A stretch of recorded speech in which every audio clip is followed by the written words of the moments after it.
This episode is brought to you by Kia's first 3-row all-electric SUV, the Kia EV9, with available all-wheel drive and seating for up to 7 adults, with a 0 to 60 speed that thrills you 1 minute, and available reclining lounge seats that unwind you the next. Visit kia.com/EV9 to learn more. Ask your Kia dealer for availability. No system, no matter how advanced, can compensate for all driver error and or driving conditions. Always drive safely.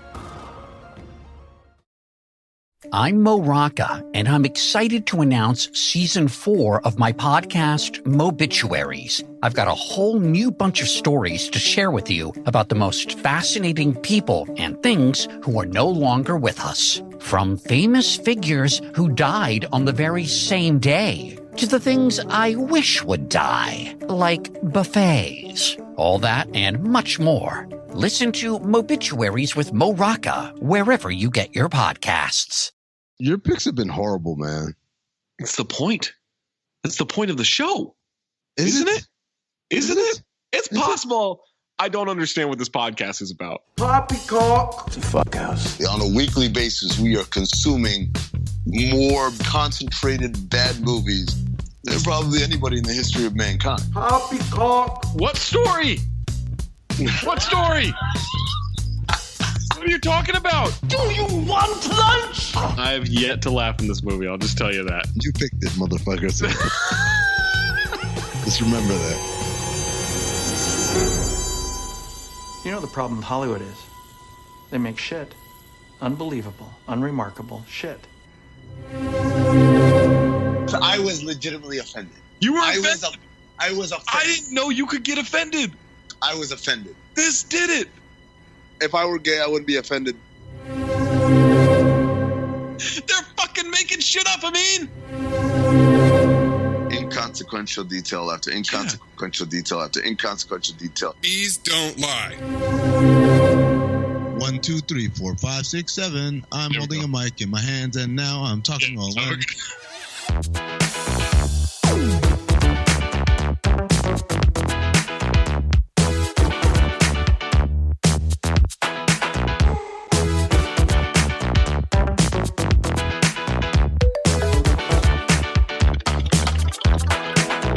Welcome to Cinephobe, the podcast where we break down movies you're afraid to admit you love. I'm Zach Harford, that's Amin Hassan, that's Anthony Mayes. This week on Cinephobe, we watch the 2019 action thriller, Primal. I feel like you gotta get a little gruff in that voice when you say Primal. You gotta sound like saying "Drang." That was I actually laughed out loud when I read that text. What was that, yesterday? Mayes made some comment about Uncle Frank. And you're like, who's Uncle Frank? Oh, Zang. We're back in the cage, boys. We are back in the cage because Primal stars Nicolas Cage, who plays Frank Walsh. Man, he had a busy year. So this is all that he did in 2019 outside of Primal. A Score to Settle, Color Out of Place, Running with the Devil, Kill Chain, and Grand Isle. I've never heard of any of those movies. Here's what's coming out for him in 2020.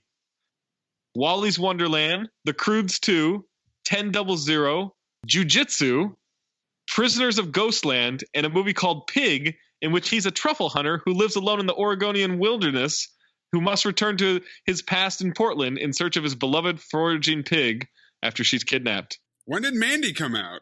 Mandy was 2018. Oh my God. What's Mandy? Oh, Mandy's actually good. Mandy's like an art house, wait, don't laugh at that, Maze. Mandy is an art house, almost like David Lynch style movie. It's just a revenge movie for Nick Cage, and he goes fucking full Cage in this one.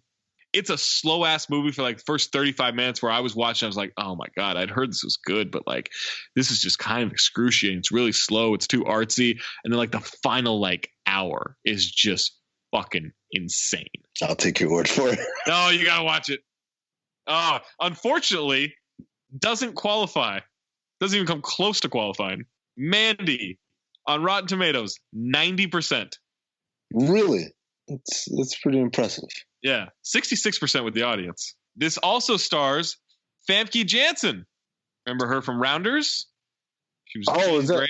Oh yeah, that's right. I knew she Jean looked Grey in the familiar. X-Men movies. Yes, she is. Yeah. She's in The Faculty. Yeah, she's in GoldenEye. She's in the Taken franchise. We also get Kevin Durand, who was from Thunderstruck, Golden State Warriors, Kevin Durant. Oklahoma City Thunder, Brooklyn Nets, coming out in 2021. The Victory Machine, star of the Victory Machine. Right, star of the Victory Machine. Oh, wait, that's Kevin Durant.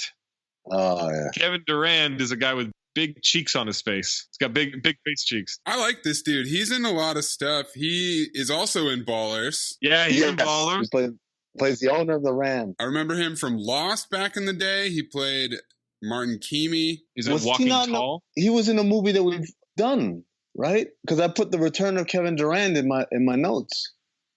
No, we haven't done a movie with Kevin Durand. We haven't done Wild Hogs yet. We haven't done Smokin' Aces. We haven't done Big Mama's House 2. X-Men Origins Wolverine. So it is a future callback. Okay. It's a future callback. Before even watching the movie, just seeing like when I saw his name in the credits, I was like, "Oh, Kevin Durand, ha ha ha!" And then I wrote the fake Nick Cage. Guys, I'm gonna jump in here. How is this possible? I'm looking at two identical Nick Cages. Well, Seth, I can explain if you just calm down! I'm calm. Okay, as everyone knows, my dream as an actor is to appear in every film ever released. However, until now, I've only been able to muster a measly 90%, bringing shame upon my dojo. Sure, of course. But fortunately, today, science has prevailed, and I'm proud to announce that my cloning experiment has finally come to fruition. I'm sorry, cloning experiment? Well, that's exactly right, Seth. I am his clone. Oh, well, that does make sense, because you two are identical in every way.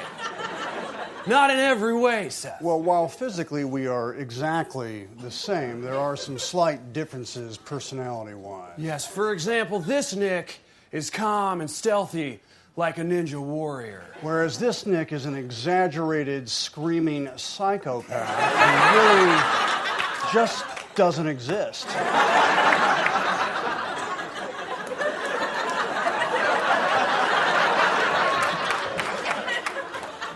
That's high praise. Yes! It is a little bit like looking in a mirror. This is before the movie starts, and I'm going to save it. I'm just going to say my initial reaction was like, oh, Kevin Durant, he's like a bootleg Nick Cage. Like a lot of his mannerisms and even his look, it's a very similar facial construction. He needs a little bit more neck fat at this point, just because Nick's lived a life.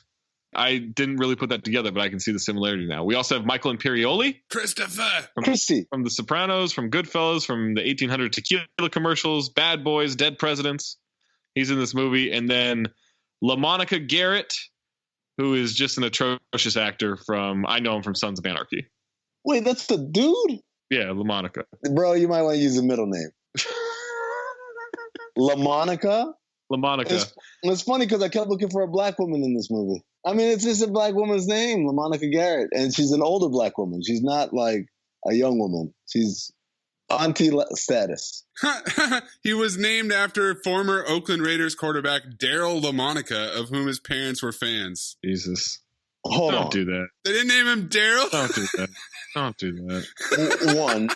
Two, I've never heard of Daryl LaMonica. I better look up, and this dude was like the nicest like Hall of Famer ever. Because if I got named after like a fairly mediocre player, that would be pretty bad.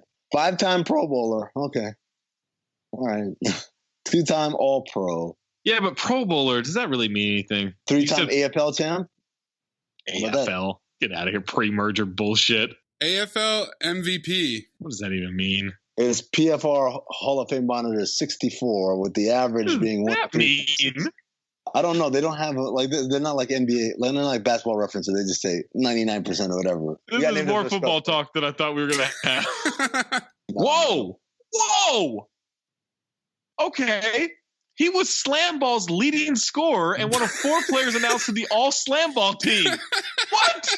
Slam Ball, like the thing that was on Spike TV? Yes, trampoline basketball. He's Slam Ball's leading scorer.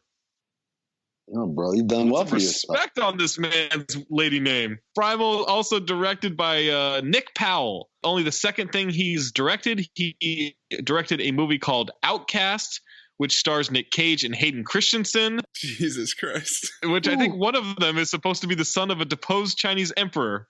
So put that on the list, Maze. Outcast. He's also a former stuntman in the vein of the John Wick directors. Why do you keep saying that? He's a stuntman, not a stuntman. I like to fuck with you. It's from Tim and Eric. Have you ever heard of Tim and Eric? Today on our show, we have 2 official Hollywood stuntmen. My name is Randy Stuntman, and this is my brother Gene. And you do stunt double work too? I don't like their humor at all. Yeah. Really?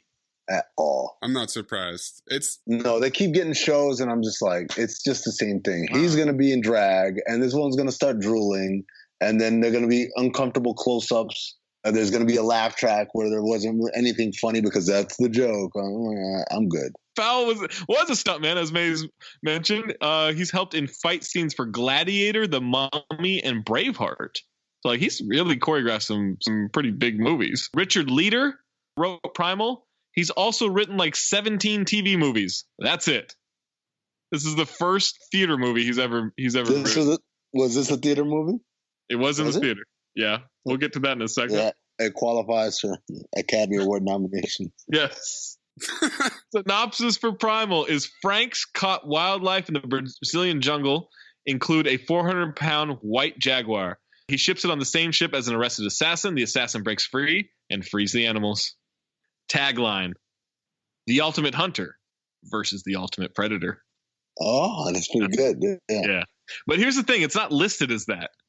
There's no listed tagline, so I actually had to go look at the movie poster to find this. IMDb could really up their game a little bit. It'd be nice. You're really getting resourceful in this quarantine, Zach. I'm trying, man. Look, if it's a Nick Cage movie, boots on the ground. This movie had a $15 million budget. Amin, guess how much it made? And it was in the theater worldwide. Well, I know it made at least $12 off of me and Mace today. $5.99 to rent, really? And at some point, anywhere from $10 to $20 from me. I don't know how much I bought it for. Money bags over here. How much did it make? $84,000. Oh no! Well, no wonder actually, I undersold it. $84,630. Not counting today's rentals. All right. $642. Let's jump into this movie before listening to the rest of this podcast and all the spoilers. Primal can be rented on Amazon's, iTunes, all that bullshit for apparently $6. The Rotten Tomatoes score. Primal receives a 38% from critics on 32 reviews. That's surprisingly high. And 27% from the audience on 48 reviews. Yes. No one's seen this movie. Do you want the positive or the negative? Let's start with the positive, but let me lead off with my own positive, which is I know exactly who's winning Golden Dumpster in this. Without a shadow of a doubt in my mind. Like, as I'm watching, I'm like, oh yeah, that's the Golden Dumpster right there. So please give me the positives. Niall Brown of Movies in Focus. Nicolas Uncaged. That's what you call this man versus nature actioner. Nicolas Cage returns to his action roots with Primal, a high-octane action film which takes subtlety and tosses it overboard. That's true. Sol Harris of Starburst. I don't know if this means a candy. Is Primal good? Not exactly, but it is a film in which Nicolas Cage goes manhunting on a ship full of snakes and parrots and monkeys, and in a way, that's good enough. Yeah. Matt Donato of Flickering Myth. How have I not been transported back to the 90s where should be opening in wide release alongside every other audacious action hybrid imaginable? Okay. Rob Hunter of Film School Rejects. When Primal focuses on Nicolas Cage and his uncaged beast, it manages to deliver enough silly fun to stand apart from his other releases this year. His other releases. Oh, wow. So okay. I don't like this review because now you're like, I'm asking you about this movie, not about every other movie he's made. Right. Rex Reed of Observer. I'm embarrassed to admit, but I screamed out loud 5 times. Wow. What? I screamed out a couple of times. I'll be honest. At least 3. You screamed out loud. I did too. Namely when I saw the price for the rental. Dennis Harvey of Variety. It all moves along slickly and tolerably enough. Not really a positive review. Michelle Swope of Dread Central. Imagine a much more savage version of Noah's Ark with Nicolas Cage yelling some truly great lines about his cat while fighting bad guy Kevin Durand, and you have the new movie Primal. Okay, she's exaggerating heavily there. Noah's Ark. And then Evans. Well, there's 2 of each, except for the jaguar. There's like 6 monkeys. Yes, and a couple of birds. And a javelina or some sort of 2 snakes. There were 2 snakes. There's 2 snakes. That's the only one that there's 2 of. Spoiler alert, after the end, there weren't many birds. Evan Dossie of Midwest Film Journal. Pure cage exploitation and nothing more. Yes. All right. These are still positives, right? Yeah. Not many of those felt positive. All right. Some negative ones. Sarah Stewart of the New York Post. There is a limit to the redemption Nicolas Cage can grant a terrible movie, and Primal is it. So it sounds like he wasn't the problem. Yeah, like this person's actually... Yeah, okay. Vincent Mancini of Film Drunk. Nick Cage is trapped on a boat with a terrorist and an albino CGI jaguar. That is an amazing premise. If only we could see it. Bad camera work and choppy editing are ruining B movies. That jaguar was CGI?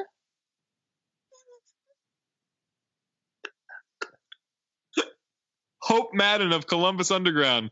Primal contains an awful lot of stupid, but the sound is so muddy it's hard to catch much dialogue. At least we have that small mercy to be thankful for. Bitch. That sounds like a positive. That sounds like she watched like the pirated version from Asia. Right. Brian Orndorff of Blu-ray.com. You may remember Brian Orndorff from like 9 other places he's been reviewing movies. This guy gives work, man. He's watching all Cinephobe classics too. As always, there's Cage, and he's in peak cageosity here, trying to give the blandness that surrounds him some much-needed thespian spice.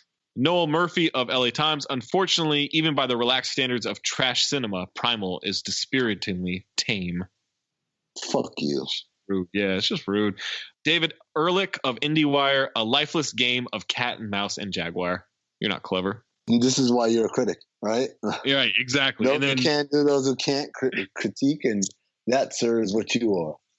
And then finally, Dominic Griffin of Spectrum Culture. At its best, Primal calls to mind Adam Sandler's Netflix originals, where it's clear the actor is just going on vacation to different locales and hoping the creatives around him can put together a movie from the exploits. That's rude. That's not accurate at all. They spend the whole damn movie on a boat. Yeah, on a boat, which is basically a stage, a sound stage. All right, Amin, first note? My first note, ladies and gentlemen, drum roll, please, is... Drum roll. Rainforest, Brazil is a hell of an opening line, probably written after an immense snort of cocaine. Because that's, we get a scenic of like the jungle and it says Rainforest, Brazil. Yeah. And I said, yes. Definitely the dude who wrote that, like, just did a massive bump right there. And then we'll say Rainforest, Brazil. And Rainforest isn't capitalized, which I didn't like. You could say in the Amazon or something like that. No one says, like, oh, cornfield, Nebraska, right?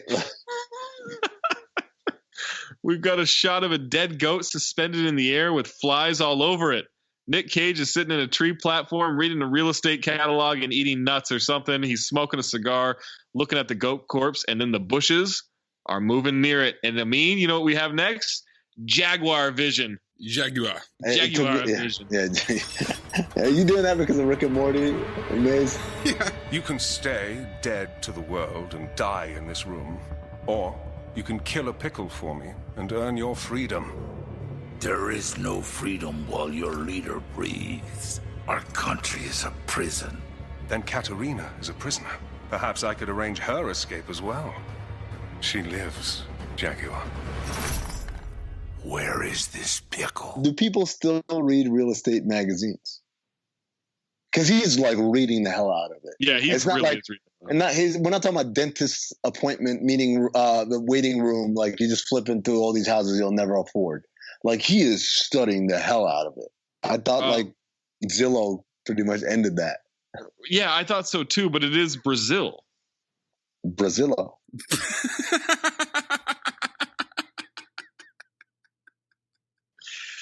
Do you think he's reading the catalog for Long Beach? I'm not acknowledging that. I'm assuming because he knows he's going to capture this thing that's basically going to give him the payday of a lifetime. And so now he can afford one of these. I mean, have you ever seen a real estate magazine that had like affordable houses? No, it's always like the house that like Shaq bought to store his motorcycles. Right. Like that's the kind of real estate we're talking about here. Also, when we see the Jaguar come out, that CGI is just flawless. I mean, I was really worried for Nick Cage. Of course. Nick Cage, the actor, not his character, not Walsh. Right, no, because they're clearly like no stuntmen there. Fuck you. Cage gets a Trent gun ready for the cat, but the platform breaks a little as it takes part of the goat's head off. It's a white jaguar eating the food, and Cage says, "Oh my gosh, gorgeous." You ever talk to yourself out loud? Yes. You do? Yeah. Okay. You don't? Unless it's like to cuss out loud because of like traffic or something. Like just typically when I just realized I had like 700 other things to do today, I wasn't like, oh no. Like I didn't say it out loud. I thought it. His guns are now on the ground. He's trying to figure out what to do. And then the jaguar briefly disappears and then jumps up at the platform trying to attack him. It falls, then jumps up again and it swipes and claws Cage's leg. Is this when you yelled? No, I did not yell at this point. I'll let you know when I yelled. He then stabs the jaguar with a tranq dart, and they both fall into the trap below. Tranquilizer is slowing it down while Cage avoids it. The cat is finally down.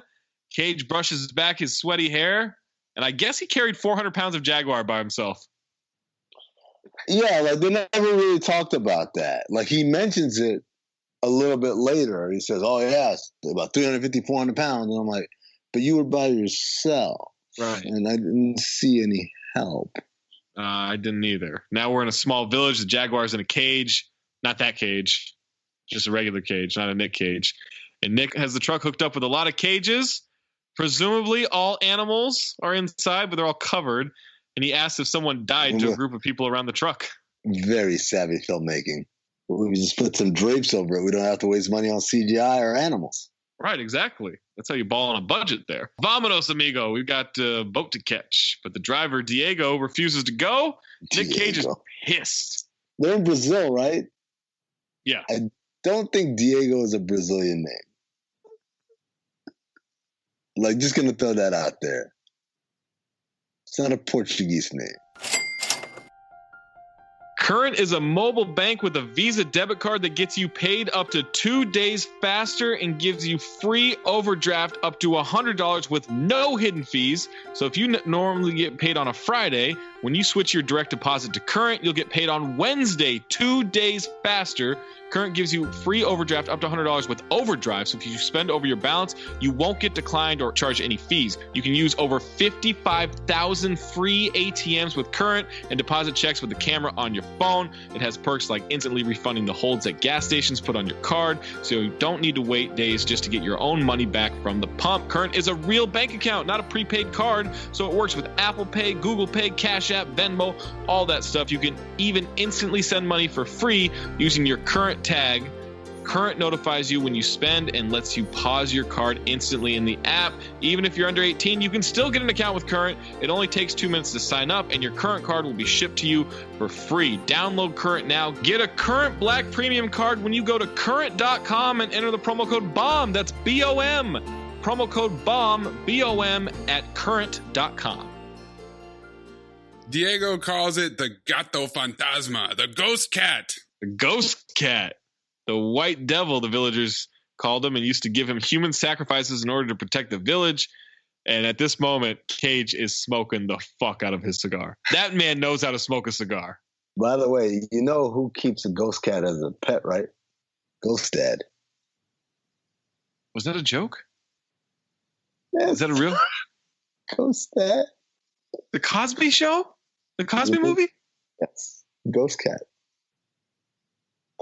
What is happening right now? All right. That's what happens. I'm tired, guys. The white jaguar is apparently worth $1 million and not a man-eater, according to Nick Cage. What she is a house on Pine Lake. That's what she is to him. He offers the driver more money. The driver gets back the money he already gave him. A little girl calls out his bird, and he says, "That's not my bird." The parrot is on the truck eating part of Cage's food, to which he walks up to the bird and says, "Are you kidding me, man?" He shoos it away and then throws away the food. Well, yeah, a nasty-ass bird was just eating it. Then why did you shoo it away? You might as well let it eat the food. Out of anger? I don't know. Cage says for Diego to stay, but gives him 100 and says to, why don't you buy your kids some damn shoes? Diego says he has a friend in Santana and he'll meet Cage at the dock to recover the truck. Cage then says the map looks like Long Beach to him. Diego says, you're in danger, Senor Frank. And Cage drives off. We get the opening credits. That was all a cold open. Parrots flying alongside the truck as he drives through the rainforest. At one point, Cage checks the rearview mirror. I don't know if you noticed that, but there's nothing but cages covered in drapes behind it. What did he look at? Making sure that the cages didn't fall off, Zach. I guess, but at this point, I did write, because he really is selling that he's driving. I write that we may be in the neighborhood of he's acting his ass off. So Mayes, I'll keep you updated on. Montage of a cargo ship being loaded up at the dock. Workers are loading the animal cages onto the boats. Cage says he can't go to Puerto Rico because if he loses a day, he loses his trucks in Mexico. And the captain, the guy in charge, says he can use the radio to make other plans. And Cage asks, what if he can't make other plans? And he says, you're looking at a lawsuit, Leo. You're looking at a big, fat lawsuit. And that's when the jaguar acts out in the cage, but it's covered, so we don't really see it. And he says, take it easy with my cat. Tells a kid on the dock that the white jag is 350 to 400 pounds. And then he tells the kid that she doesn't like people. And the kid says, just like you, Frank. I don't like this kid. Is that Rafi? Rafi is the worst actor. That kid sucks, dude. Kid sucks. Yeah, he is so bad. He doesn't emote at all in the whole movie. Oh, not at all. Not while his dad is dying. Spoiler alert. Black van rolls up and a bunch of special ops guys get out. Michael Imperioli and Famke Janssen get out as well. And let me tell you guys, in that outfit, Famke is bringing it. Okay, because I thought she looked CGI'd, but it turns out her plastic surgery is just very bad. When she's not wearing the glasses, that's when like the fillers really come through. Also, Zach, is it a woman in uniform that you're turned on by? I don't know. Yeah, why not? I did not have the same reaction. All right. Think she still got it. Well, sort of. To be honest, I was never like smitten. Oh, I like her in like Rounders. There's a movie called Love and Sex with Jon Favreau. I really like her in. I bet you do. A car rolls up with Kevin Durand in chains. Durand is breaking down LaMonica Garrett's accent and where he's from and where he's lived. He hits on Famke, and the whole time Cage is walking. And my note is Kevin Durand has some big ass face cheeks. He comes up in a motorcade. There's like 3 or 4 cars that pull up out of a hangar. Right? So I don't know whether the cars are in the hangar or they just took a shortcut through the hangar. But I just thought that was weird that multiple cars would come out of a hangar like that. The other thing I thought to myself is, are those Chrysler 300s? Am I supposed to be impressed by these black Chrysler 300s? I'm not impressed by Chrysler 300s. I mean, you might as well roll up in Corollas at that point. No? Okay. All right. I was the only one that noticed the make of the car. Got you. I did not notice the make of the car.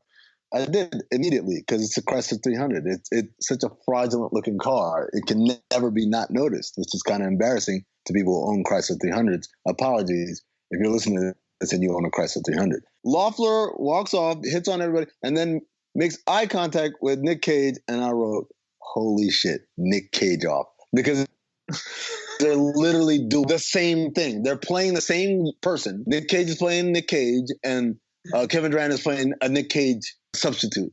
And he's like, I'll see you on the shovel deck, on the main deck of the shuffleboard tournament. Okay, like they're just going back and forth. And I'm like, oh my God, this is going to be great. I was actually excited at this point. They have the same like energy on screen for sure. Eyes wide open and like all that. And weird cuss words where it shouldn't be, and kind of a creepy smile. I mean, it is uncanny. I don't know if Nick Cage has a creepy smile. He's just a gentleman. I love when he talks to Ringer and he says, he asks him a question, Ringer responds, and he says, you came from back east, moved out west. I'm really good with accents. It's like, what? He said one word. Oh, they're showing you he's a genius. They're showing you he knows his way around the world. They put Durand in a cage in the ship, and Michael Imperioli tells him he's a U.S. attorney and he's under arrest for the murder of some undersecretary and crimes against humanity, and he names like 8 places. We find out Famke is a neurologist in the U.S. Navy, and the ship is off. The ship has left the dock. She announces in front of Loeffler in the cage, in front of everybody, if he has a seizure or exhibits any signs, make sure to call me on the radio. I'm like, why would you say that in front of him? You can tell that to the staff afterward, or they should have been briefed before. Why would you announce it in front of them? I don't know. Exposition? Basil? Now they're at a scene with the kitchen. Someone in line To get food, tries to steal bread and get more food, and the cook catches him, and LaMonica observes it all. He didn't try to steal the bread. The poor cook said, "Do you want bread? Pan? Like, do you want pan? Quiero pan?" Right? If you go to any restaurant in Miami, when you sit down, the first thing I'm like, "Quiero pan?" I'm like, "Yes, give me the pan." So he asked him, "Do you want bread?" And the dude just basically didn't pay attention. And then he tried to reach and grab the bread. Instead of just saying, even if he didn't understand what the dude asked him, he could have said, "Hey, buddy, let me get some bread." Or, "Hey, buddy, that," point to it. But instead, he tries to reach across in a place where he shouldn't reach. So, yeah, he's at fault. Wow. Duran asks for a Coke jokingly with crushed ice earlier. He doesn't get his Coke, and he starts acting crazy towards the guards. He might be acting his ass off in this movie. We might be left assless in this movie by the end of it. I'll just warn you of that. In the dining hall, Famke asks Cage if he gets animals for zoos. He says he gets them for himself and then sells them to zoos. Cage wants to know who the criminal is. Imperioli says it's classified. Well, perhaps you should classify this. All right. And he gives them a middle finger. They're on a ship and they have a right to know. Turns out that Duran was the lead assassin for something called the Sword of God, which is a terrorist group in Peru. The NSA made him a counter-terrorist. He escaped. They tracked him. The military is making sure he's kept alive. A black jaguar for a zoo would get Cage $75K, but he found the white one, and no one's ever seen that before. Jerome, the black guy, who, by the way, survives a lot longer than I thought he would in this movie. I was like, "Oh, you're definitely," because he barely speaks. And so I'm like, "Oh, he barely speaks. There's no emotional connection. Like, he's completely expendable. But when he does speak, his accent is so bad. Is he supposed to be Jamaican? Yes, he's supposed to be Jamaican. Jerome works with this dude named Scuddy. Scuddy, at some point right before this galley scene, tells Jerome, "Make sure the blah, blah, blahs are clean and full throttle, Jerome. Let's get out of here." And I said, "Oh, my God, we have our golden dumpster winner." This dude is the worst than Rafi. He is the worst actor in the movie. Those two are the worst actors in the movie, even worse than Rafi. Jerome and the dude and the other guy. Scuddy. Yeah. Finally, when Chrissy from Sopranos is explaining all this stuff to Nicolas Cage, at the end he says, "I just spent 10 months in the jungle, and this all smells like cat shit to me." And I didn't know if that was a good thing or was that like a literal thing, because he might just smell cat shit at this point. I didn't understand that. He's a tracker. So if he smells cat shit, that's good, right? He's onto something. I was a little thrown off. Cage is now feeding all these animals. He's chopping up food. He's chopping up veggies. He gives bananas to monkeys, which I thought was a little obvious. What did you want him to feed? I don't know, but just like, salad or something. Avocado toast? Yeah. I like this guy's like Ron McGill or something, like some great lover of animals. He's a poacher. All right, Cage is teaching Rafi about the animals. Kid says that using darts is cheating, to which he says, "Hey, it's not how you play the game. It's whether you win or not win." I said, "Shut the fuck up, kid." Like, who the fuck are you to critique? I've been like, "You little fuck, I caught a jaguar." Who's catching these wild-ass animals without the use of tranquilizers? Right, I'll wait. Steve Irwin? How'd that work out? Rest in peace. Yeah. Too soon. All right. Cage's parrot is not in the cage, and the kid wants to know why. He tells the story of feeding the parrot, and now it won't go away. What's the cat say? Meow. What time is it? I don't know. What do you think of this? He doesn't like guns. He's smart. Yeah. The regular Einstein. It sounds like Elmo, by the way. It does sound like Elmo. The kid is looking at the monkeys, says, "He's smiling at me." Cage says, "That's not a he," and she's not smiling. There's a part where the kid remarks that Nicolas Cage doesn't like anybody, and then he asks, "Do you like me?" And I wrote, "I can feel the tension." Oh, no. I mean, I'm just saying. Oh, I mean... It starts like, I'm telling you. It's not... All throughout the movie, it's pretty awkward. Mayes knows what I'm talking about. You felt this before. Cage is now drinking with two guys on the ship and says he's the king of Long Beach. When Cage is smoking a cigar and he's drinking, he's talking shit, he's just on the verge of acting his ass off. This is his wheelhouse. You know who's not on the verge of acting his ass off? Who? When Cage says his old man wanted to be a mechanic, and when he was a mechanic, he was like, yeah, friction or whatever. Scuddy says, you can tell him to kiss your ass, Walsh. Oh, he's so bad. Cage is walking back to his room. He sees Famke Janssen. He says, what's up, Doc? Sick reference. He drunkenly says that he worked at the San Diego Zoo with white pandas, wants to know who her father is. She tells him he's an admiral. 10 years and 8 zoos later, I started hunting and became my own boss. Drunk Cage has killed it, though, man. He's so shit-faced in this scene. Oh, man. I think he was really drunk. They're 3/4 of the way to Puerto Rico now. Durand is eating. The guards are talking about Famke being fine. LaMonica is arguing with the ship's captain about when they get to San Juan because he wants precision. Durand starts faking a seizure. Or maybe he's having a real seizure. Why are the guards eating right in front of them? Like, clearly they got up to go get the food from the galley. Why didn't they just eat it there? Why didn't they take turns? I'll go eat and come back, then it'll be your turn. They're eating right in front of them. Also, one of the guards is named, and I shit you not, Pretty Man. That's his name. Not Pretty Man like Frightened Inmate number 2. His name is like James Pretty Man or something like that. LaMonica Pretty Man? LaMonica Pretty Man. Dr. Ellen literally tells the guards, get in the cage.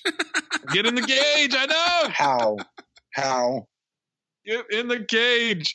As Famke is radioed, guard goes into the cage. Durand starts biting down on his fingers. The other guard comes in, tries to hit him with the butt of the gun, but Durand catches it, fires a shot through his head. That was a great shot. I like that. I thought it was a clever little action moment. Okay.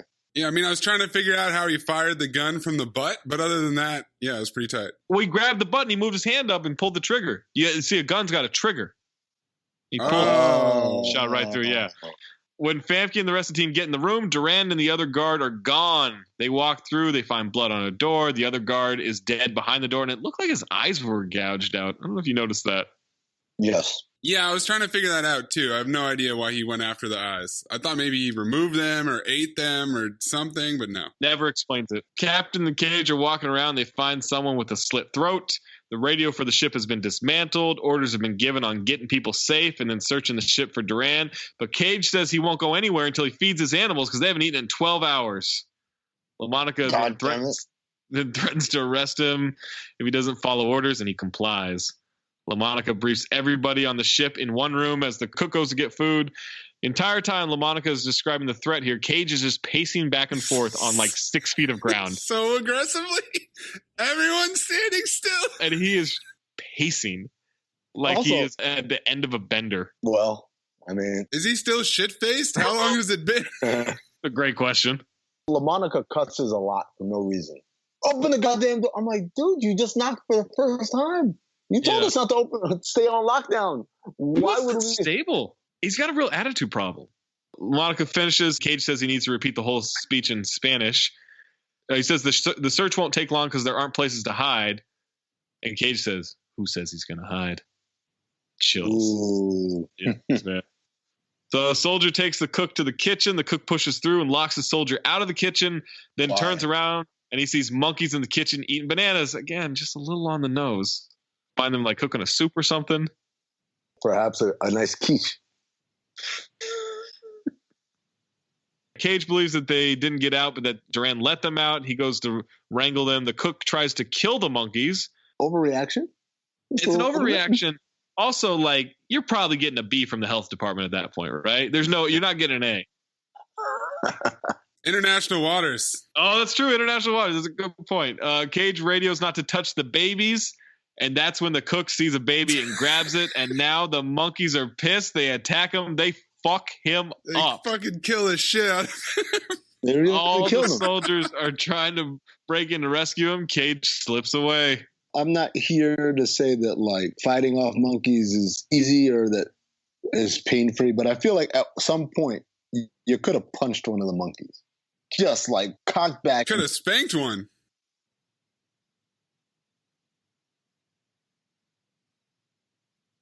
Connection's fine. Just letting that one breathe a little bit. Cage has a great line where he says, I don't take orders, not since the army. That's when LaMonica and Cage are disagreeing about taking orders, and Duran's listening in on the radio. Duran starts talking to Cage over the radio as everyone listens. Cage was a mechanic in, I don't know, the army or something. Duran talks about being trained to kill. Duran then asks him if he's still up for shuffleboard because he'd like to buddy up with him. He says, maybe later, asshole. Yeah, which wasn't a no, by the way. It's not a no. Yeah, it's I'm up for it. Let's just see where the day takes us.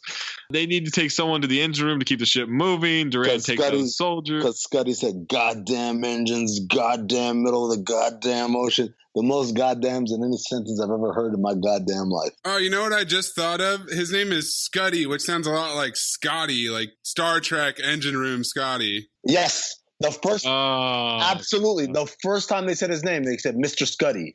And I was like, oh, come on, guys. Cage goes to where his animals are, and everything has been let out, including the snakes. And he knows it because the snakes were in bags, so they didn't just sneak out. Famke says that he was irresponsible for put their lives at risk with these venomous snakes. Luckily, Cage put a tracker on the jaguar, and it works. Walsh out. I'm tired of these motherfucking snakes on this motherfucking boat. Cage walks around trying to secure animals. He walks into a hallway, and behind him, the jaguar emerges. The slow turn and the raise of the trank gun. Chills. It's a great shot. One S too many. I hate Jaguar vision so much. Oh, my God. Oh, I love Jaguar vision. Do they even look like that? Like, is that how they see the world, or was that just like creative license? No, that's no. It's the only white Jaguar out there, so that's how it sees. Did you ever play Tiger Woods golf and you had to like focus in on the putt? Tiger vision looks just like that. So yeah, I think they got it right. Fucking Brian Fellows over here knows everything. He loves animals and they love him back. Interspecies friends, we ain't kidding, Mac. Brian Fellows, Safari Planet. Brian Fellows, Safari Planet. Brian Fellow is not an accredited zoologist, nor does he hold an advanced degree in any of the environmental sciences. He is simply an enthusiastic young man with a 6th grade education and an abiding love for all God's creatures. Share his love tonight on Brian Fellows, Brian Fellows, Brian Fellows, Safari Planet. Goat's got devil eyes. Go, just go on. Jaguar runs away. Cage loses him in one hallway. It just goes to a different area. He radios LaMonica, says the Jaguar is there, but there's no water on the ship. He says, you sure? I know how a fucking faucet works, you federal clown. A lot of anger. So good. The federal shit. The captain and Imperioli are going to the engine room to fix the water pump. The kid stays with Famke. Duran goes to the engine room pretending to be one of the good soldiers. Scuddy tells him that he served and he and Jerome handled the engines. And as the rest of the soldiers get to the engine room, Duran sneaks away. They chase after him, but he got away just like the Jaguar down a single hallway. The water tanks, the pumps have been dismantled. The tanks have been emptied. Snake strikes the captain. And LaMonica shoots the fuck out of that snake. Really made sure it was gone. Two soldiers are looking around the cargo, and the Jaguar attacks one of them before getting away. The other soldier shoots at it, and Cage hears a gunfire. They bring the captain back to the safe room. LaMonica says he's not taking Duran alive. Cage admonishes them. You take this sick motherfucker, give him the best military training money can buy, turn him loose on the general population. You think he could just yank his leash and bring him back? Our tax dollars at work, you federal retard. This is continuing a long trend now on this podcast. Yeah, well, that's what I wrote. That's what I wrote. I wrote some of the old movies we're used to hearing that, but this movie came out last year. Yeah, in September. And Amin, this was the first time I yelled out loud when he said federal retards. Oh, man. Imperioli says that he was in the National Guard. So LaMonica asks if he can shoot and kill someone, line him up in the sights, and pull the trigger. Imperioli looks completely overwhelmed and unsure, and he just gets handed an assault rifle before answering. The captain, Morales, has been bitten by a snake. He's like in shock and everything. His son the whole time, Rafi, is just like cool as a cucumber, man. It's like his dad came in to take a nap. I think he's really worried about like Nick Cage. Oh, no. Has he noticed I've done something different with my hair? LaMonica says the same goes for the cat. It dies if they get the chance, to which Cage says, "You kill my cat, I'll blow your head off." Famke and Cage are looking for IV fluids. Cage gets distracted by monkeys, and Famke wants him to be a good man and try to help the captain. Says, let's get something straight. If there is a good man out there, it's not me, and that's fine. I don't have a problem with that. Kind of felt like he stole a line from Amin there. I feel like Amin said that a few times. A couple of ladies have heard that one. Also, she's like strangely very emotionally invested in him. Yeah. I'm not understanding why. They had zero chemistry. Yeah, why is she taking all of this so personally? Maybe she's not a good actress. Definitely not anymore. Cage is shooting blow darts at the monkeys and taking them down. Duran shoots a soldier and the guy on the bridge navigating the ship. Yeah, the dude in the bridge is leaning forward into the window and he just gets capped right in the head. Got to, yeah. The other guy just like sits there, watches it happen, and doesn't think at one point, like, gunshots, I should duck. Yeah, right. nope. He charts a new course on a map, then breaks the equipment after changing the course. The ship is turning around. Cage gives water to the parrot, and the parrot says, "Stick him up." He says, "It's holstered, Einstein. You want a drink or not?" But that means that there's been a gun around, guys. I don't know if you remember that little callback. Cage sneaks up on Duran through the door, kicks away the gun as Duran is looking over the map. Time for shuffleboard, Frank. Great callback. A lot of callbacks in this scene. Cage then says he has a real nice cage for Duran. I got a real nice cage for you.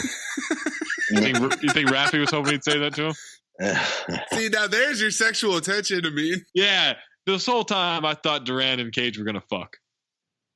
Really? Didn't pick up that vibe at all. Because I couldn't tell them apart. That might have been what it is. Well, yeah, if they have sex, is it just masturbation? Way to be crass. Mack Weldon will be the most comfortable underwear, socks, shirts, undershirts, hoodies, and sweatpants and more that you will ever wear. They have a line of silver underwear and shirts that are naturally antimicrobial, which means they eliminate odor.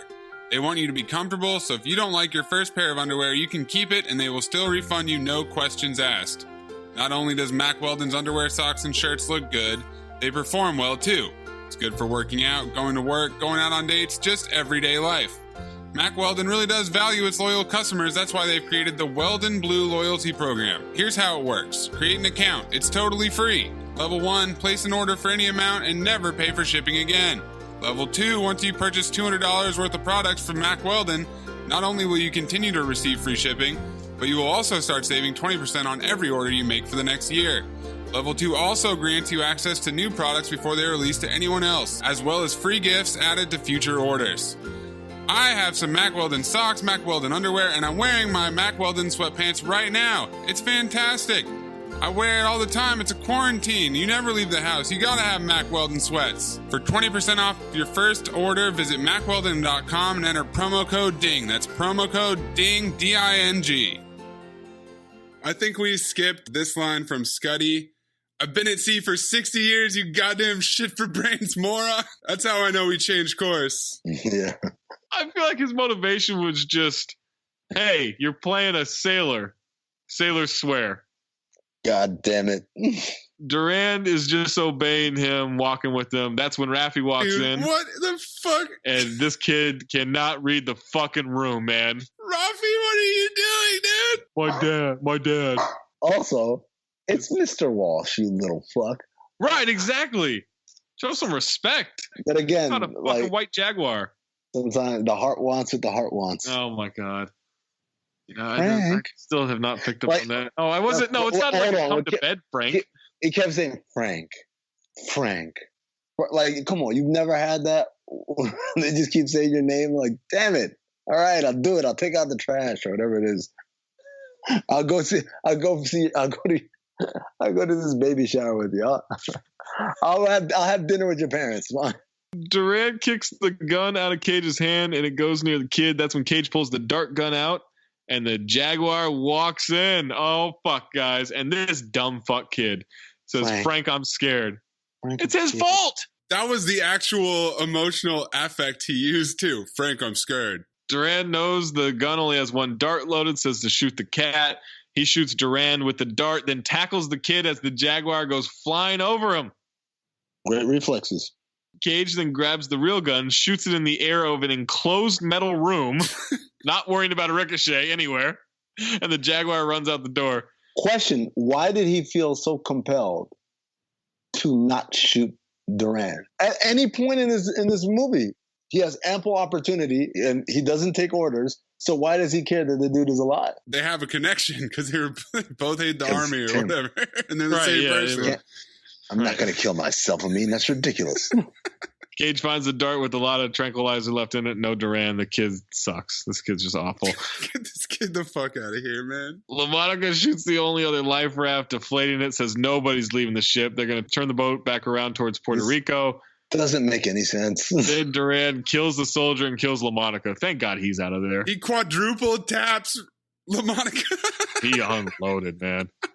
He unloaded. This dumb kid tells Famke they're inflatable rafts in a room. She asks Cage if he'll help her get off the ship or not. And he says the white jag comes along once in a lifetime.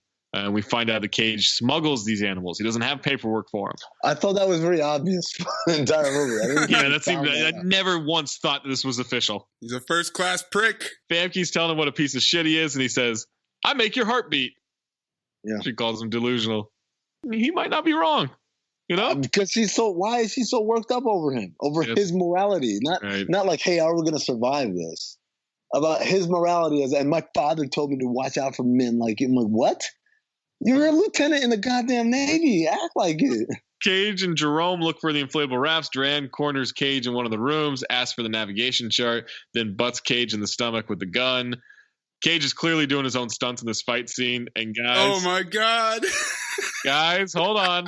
He's stunting his ass off. I'll tell you that. He's reacting to punches and kicks before they happen. It's a future callback. Oh, man. Stunting like his daddy. Like next. He's also like the slowest puncher I've ever seen at this point. He used to be able to throw a punch. No longer. Duran kicks his ass as Cage knows where the life raft is. Imperioli and a soldier sneak up on Duran, who's dragging Cage through a hallway. As the soldier's about to shoot Duran in the back of the head, Imperioli pulls out a knife and takes out the soldier. This is the single most confusing plot point in this movie. I mean, I wrote that it's the exact opposite of the Bolo intimidation effect. Yes. When you kill your own man, but it doesn't make any sense. I'm just looking at him like, what are you, a moron? He wants this guy alive so bad he's willing to kill for it and risk all the other lives that this dude is going to kill on the boat. And at first I thought to myself, maybe this is like a mob hit, right? Or maybe he's actually... Oh, that's typecasting. Why would someone act clearly in the opposite interest of law enforcement, right? Or I thought maybe he might be collaborating with Duran. But no, neither of those things. And spoiler alert, they never explain it. They try at one point, and I'm still not sure what they meant. He just went rogue on that one. My next note, and I don't remember why, but my next note is Scuddy and Jerome are the two of the worst actors I've ever seen. Oh. So this is where Scuddy says, I got an idea, gets up, turns off all the power on the ship. Like, he's like, oh, I know how to get the Coast Guard. Turns off all the power on the ship. I'm like, is there like an automatic flare or distress signal that comes out? Like, nope. They just turned the power off. Duran comes downstairs trying to see what's going on. Scuddy talks a lot of shit. And then Jerome jumps from a catwalk above and tries to attack this known assassin. Oh, that's what it... Yeah, with a wrench. And meanwhile, while Scuddy just yells out, come on, Jerome, fuck him. Fuck him up, Jerome. And I wrote, this is clearly a Scuddy plan because of that line. That's right. This is one of the worst fight scenes I've ever seen.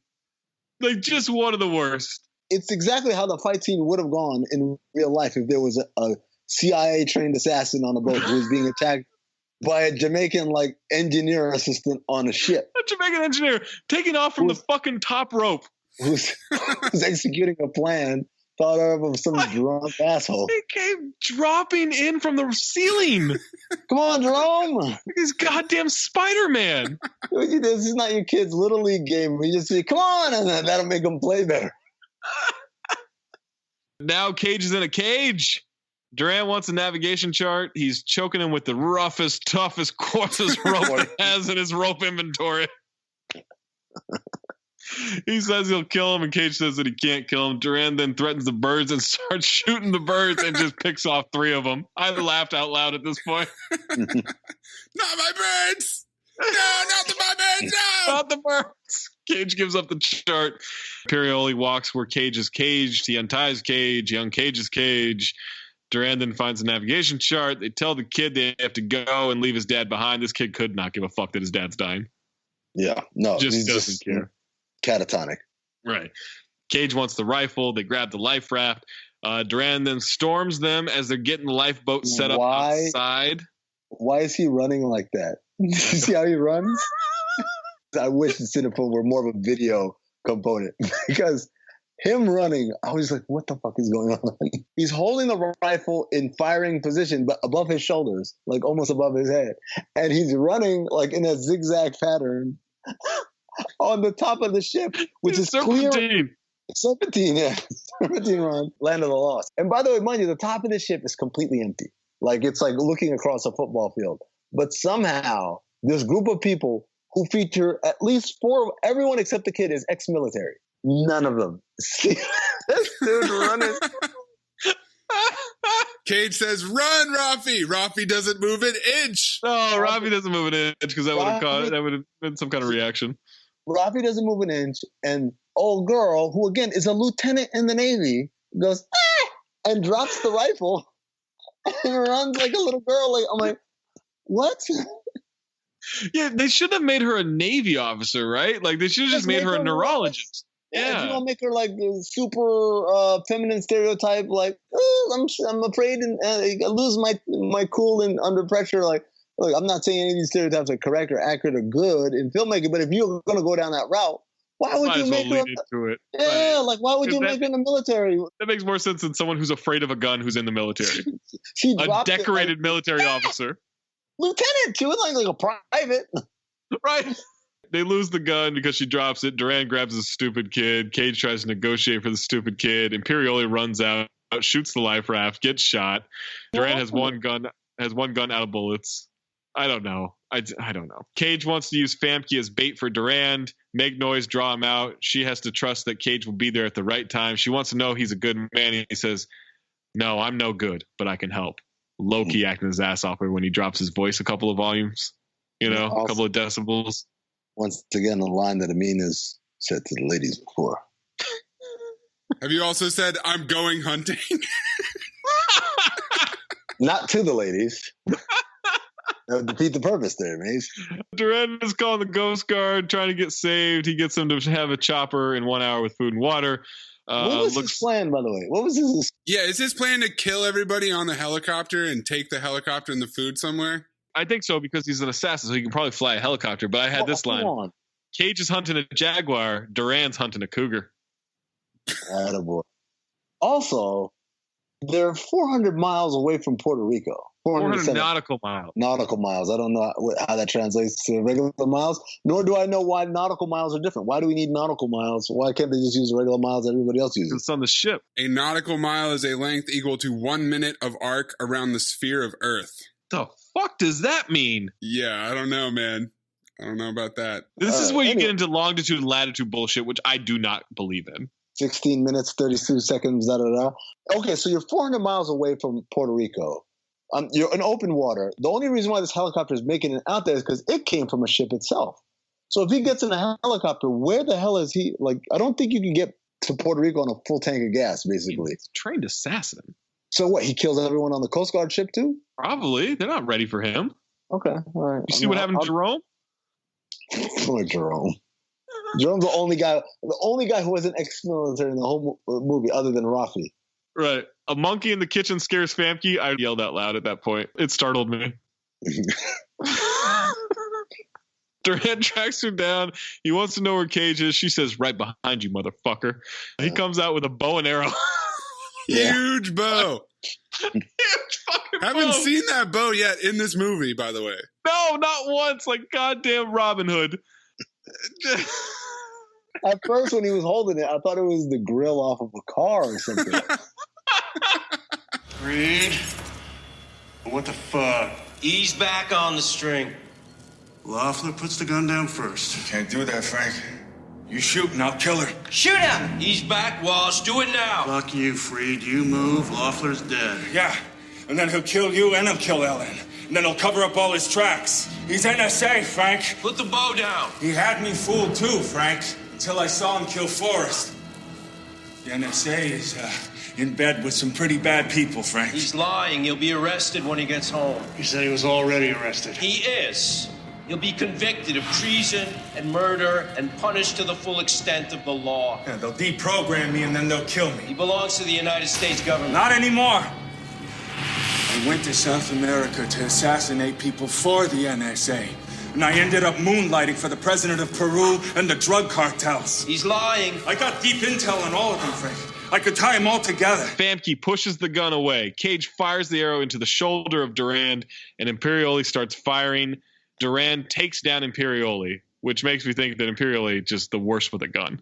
The worst. If he's telling you the truth, that he was really an NSA and he had all this clandestine operations, that would increase the motivation for Imperioli to want him dead, right? Yes. They're not going to risk him getting away and like revealing all their secrets. Right. Again, the idea that he wants him alive just didn't make sense. Isn't Imperioli supposed to be a handler that's going to reprogram Loeffler, kind of like Born Identity or something like that? That's what I thought was happening. I did not catch any of that from this movie. But even so, at some point, you got to say, I have to torch it. Right? Like, everyone on the ship is going to die because eventually I'm going to be the one who's going to subdue him and like reprogram him. Come on, man. At some point, you got to know, like, this thing is burnt. When this happened, why doesn't she escape? She literally just sits there on the steps. Great question. Yeah, because I thought she was running away, and then all of a sudden she's just standing at the bottom of the steps, She's like 3 feet cowering. She's cowering at the lieutenant in the Navy, whose dad was in the Navy, was an admiral. Right. She offers the assassin medical assistance. So he gets Famke to pull the arrow all the way through his shoulder. Cage goes back to the animal holding area to get the darts. He's been shot in the leg. The jaguar walks in, but he traps in like this metal locker area.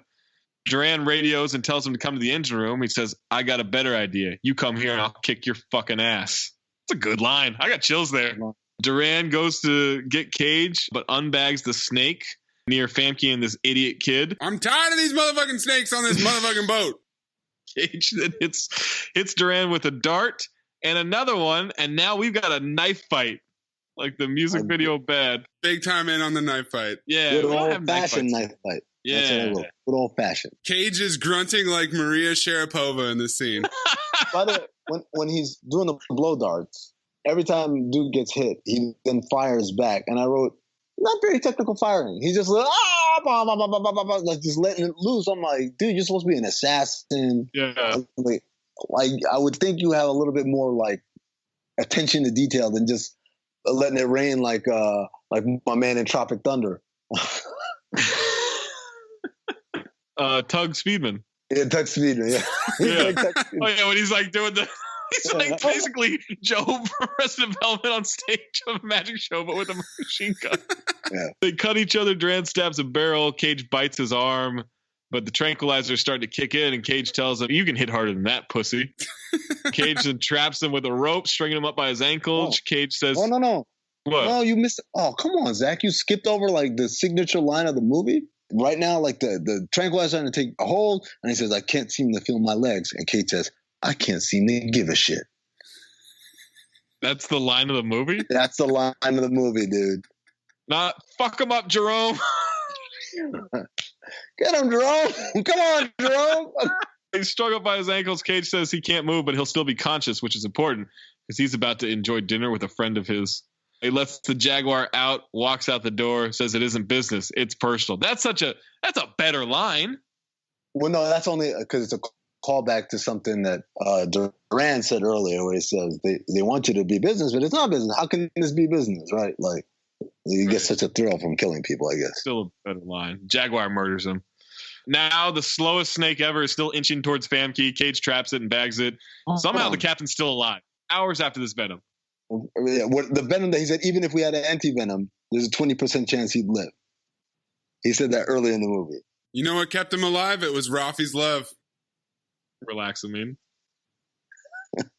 Well, no, it's his dad. Oh, okay, so it's fine, yeah. That would be preposterous. By the way, I take umbrage with you saying that the jaguar murdered him. Jaguar didn't murder him, killed him. Murder means like it was like conspired that you could take it to court over this. Oh, you think the jaguar just happened to murder him? You think that's cat slaughter? He's a man eater. Cage was lying the whole time. Yeah, for real. Full of shit. Like this thing seems like this thing has a pretty good taste for human flesh. Yeah. Kid goes with him. Cage and Famke are left on the boat as another rescue boat arrives. Coast Guard says dental records are the only way to identify Durand. Hell of a cat you've got there. And he says she's a real man-eater. And I wrote, I swear to God, if they play man-eater at the end of this fucking movie. They couldn't afford that shit. Travolta would have had them play it. Travolta would have had it for sure. Coast Guard says it needs the paperwork on his animals, and he starts stammering. And then Famke says that Durand destroyed it all. That takes care of that. Jaguar ate my homework. Gives her business card. Says about, I don't know, being where she is or something. He says he's going to take the Jaguar to Kenya for no money. Parrot flies to Cage. My last note is I think Cage did this whole movie for cigars and to hang out with that parrot. The last lines in this movie. So she says, if you're ever in Adelphi, look me up, right? And he says, there's a zoo in Adelphi. The parrot comes over. You want to live in Adelphi, Einstein? I know. Yes, it is. The end. What? Yeah, I was confused by that. Yeah. And also, I was trying to figure out whether that was like a setup for a sequel. It's just a shitty romantic comedy. We Bought a Zoo with Nicolas Cage and Famke Janssen. I would watch that so much. Are you kidding me? Are there any movies with Nicolas Cage and John Travolta in it other than Face Off? No, that's it. We are due. If Mark Wahlberg can get a fucking sequel to that movie, we can get Travolta and Cage in a movie. A little bit of trivia here. Dan Grodnick, I don't know who that is, but it's in the trivia section. First optioned the script for Primal in 1995. It took 22 years to finally get made. It would have been perfect for 1995. That would have made $100 million in 1995. Oh, yeah. In like 95, Nick Cage. Are you kidding me? The script was originally entitled Persona Non Grata, but Lionsgate decided that the title would be too difficult to market, so they renamed it Primal. Just want to remind you, it made $84,000. Why would it be called Persona Non Grata? I don't know. I don't know. Frank tells Raffi that only tigers and polar bears will hunt and kill men.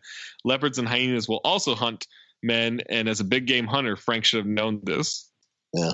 They really kind of shit on him. And then jaguars have incredibly acute senses of smell. It is very unlikely that an experienced hunter like Frank Walsh would smoke a cigar while waiting in a blind for one to appear. We don't have a Tony medley. We don't have a lot of trivia for this, but I did, since I own it, I did watch the extras, which is just a 9-minute making of the movie Primal. And so some of the hits taken out of that, Famke Janssen said that when she read the script, it's a simple story told in a very catchy way. And that's what she was drawn to it. She had me at story. There was a producer that said clearly English was his second language. So he says, at the end of the day, you have Nicolas Cage, one of the action stars for so long, that I need to make it work. And I did. And I hope this guy made his money back from our rentals. I really do. Durand said that he read through it quickly. It's a page turner, and that he wanted to be the bad guy in it. He also said that Nick Powell is the best, which made me wonder why the action was so rough in this one, if Nick Powell is so good at action. Durand is a world-class liar, in other words. That same producer said, we're doing something good when we can attract this kind of star power in actor. Talking about Nick Cage. And then Famke on Nick Cage said, well, Nicolas Cage, he's been around for so long acting and successfully. I've just watched him over the years in movie after movie. I'm a huge fan. He's an incredible actor. He's hugely talented. I was mostly taken by, and what I really did not expect was how incredibly professional Nick Cage is. He's the first one on set. He never leaves. He knows all his dialogue. He's just your ultimate professional. Very, very impressed by that. You think Nick Cage is like one of those players, like NBA players that like fans don't really like, but people in the organizations and like, no, oh man, no, this dude's the best. What's not to like? He's fun. He's been named the best actor before. He's been in some of the greatest action movies all time, and he's always entertaining. What are people's problem with him? What is this? We're mad that he didn't pay his taxes properly? What's the issue? What's the problem that people have with Nick Cage? He's one of the greatest actors of all time. You know how I know? They gave him a fucking award for it. I'll tell you what my problem is. It's called Primal. And it cost me $5.99 to rent. One more thing. Duran says about Cage, you always feel like he wants to take the scene somewhere interesting and truthful. You're right, Amin is a liar. Wait, come on, man.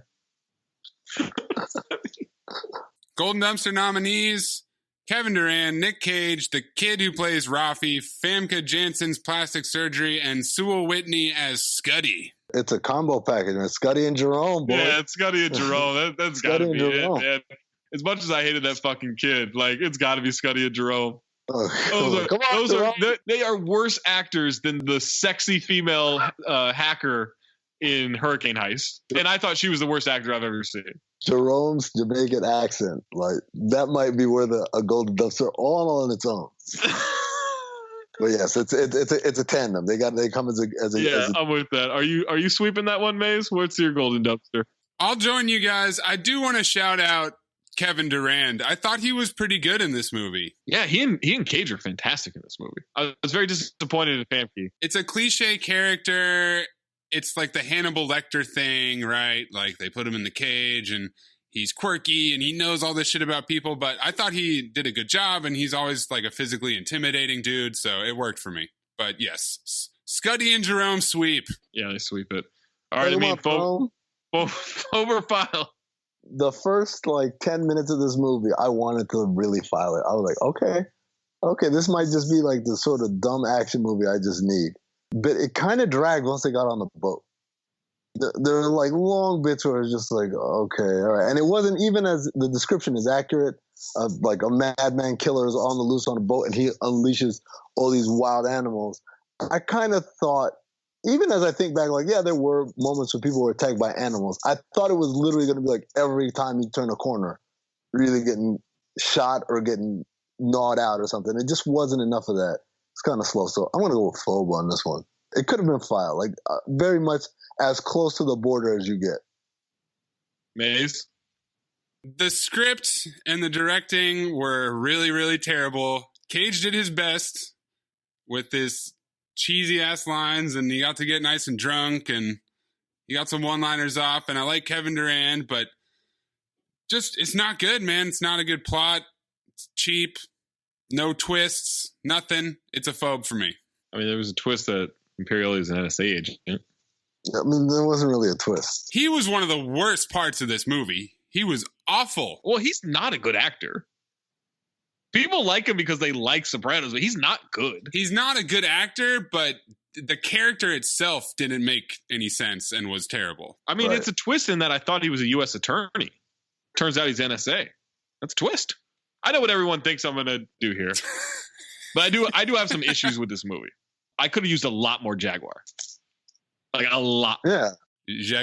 Jaguar. I could have used a lot more Jaguar, a lot more of a snakes on a plane element of just all right, some of these animals are really fucking up. It's cool the monkeys killed that dude. We had a snake attack, and the Jaguar, picked off a couple people, but I could use a lot more of that. So that's disappointing. Obviously, Famke Janssen's terrible. Scuddy and Jerome are terrible. Imperioli's terrible. That kid fucking sucks. Durant and Cage are fantastic. I bet he does. But action, the hand-to-hand combat was comically bad. And for a director who's known for choreographing some great epic fight moments in movie history, that's super disappointing. And everyone thinks I'm going to just say all this stuff and then jump on and say, but it's file, motherfuckers. And you're right. It's a file, motherfuckers. This movie is entertaining. We get basically two cages. And I love them both. Those guys carried the movie. They're both in cages at various points. I'd watch this movie again. I own it, so I'm going to, apparently. I'm in. This is a file. You guys are crazy. You wouldn't watch this again? No, I got it. Next time we make love, you introduce me to Jade.